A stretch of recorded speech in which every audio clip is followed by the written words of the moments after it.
Welcome to this News 9 special. We look at the top stories of the hour at this moment and give you the latest updates on what's happening across the country and the world. Well, let's take a look at what's happening in Anantnag, the news that has been dominating, especially from the morning. In the latest coming in from Anantnag, one more soldier has been killed in action and two others have been injured as the counter-terrorism operation continues in that particular region. Remember, it's been there for almost 3 days that this encounter has been going on between security forces as well as the terrorists who have been holed up in that particular forested area. It is being said that all efforts are being carried out to ensure that they can comb the area and at the same time to bring the terrorists who are holed up in the forest area from their advantageous positions out from that region. It is being said that explosions have been used, and also at the same time there are efforts to use mortars as well as bazookas at certain areas where it is being bombarded at a level so that the suspected points of advantage that these terrorists have been happening,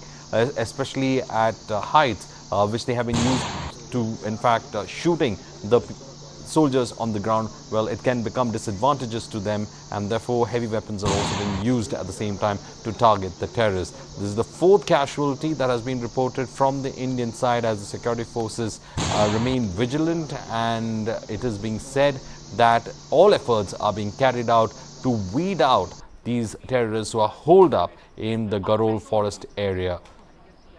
The army and the state police have launched this joint operation to ensure that these terrorists are removed from that particular region. It is also said that there were intelligence reports and inputs coming in from the human intelligence network as well, that there is terrorist movement that was located in that area, and this resulted in this joint action being taken by the state police as well as the army. Now on Wednesday, it is also being said that 3 officers on the Indian side were killed after they came under the heavy gunfire. The soldiers who had been killed in action are Colonel Manpreet Singh, Major Ashish, Dhonchak and Deputy Superintendent of Police Humayun Butt. These were the people who had been killed during that operation. The mortal remains of Colonel Manpreet was brought to his hometown in Panchkula as the nation bid farewell to the fallen hero. Now, the funeral was attended by the former Chief of Army Staff, General V.P. Malik. It was a tragic yet proud moment for the Colonel's 7-year-old son, who was dressed in army fatigue. And well, those visuals show the boy standing next to the body of his father and saluting him and giving him the final salute.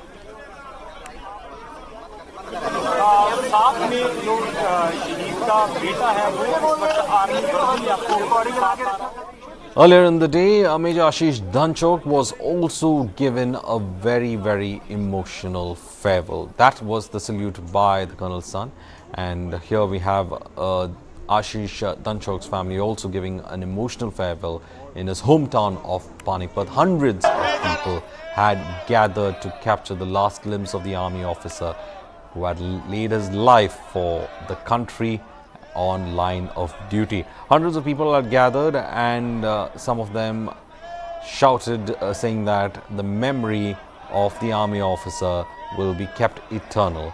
A lot of people had gathered in from Panipat, and as the funeral procession in fact moved, hundreds more joined in at the gathering.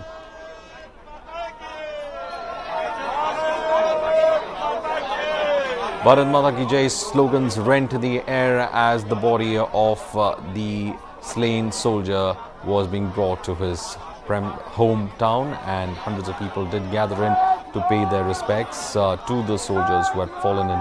This encounter has been going on for almost 3 days, and still the operation is still underway. It is being said that the terrorists have holed themselves in certain advantageous positions in that location, and the operation is jointly being carried out by the army as well as the state police as well. These are visuals coming in of the funeral ceremony that was given to the officers. One of the most moving images of the day has been the 7-year-old son of Colonel Manpreet giving him the last salute. Well, you can see the boy who was dressed in army fatigue beside the body of his father, and relatives surrounding the place where hundreds of people had in fact gathered, and the tragic moments that could be seen, and the 7-year-old boy in army fatigue giving the final salute to his father. There you see it, the most emotional farewell being given out by the 7-year-old.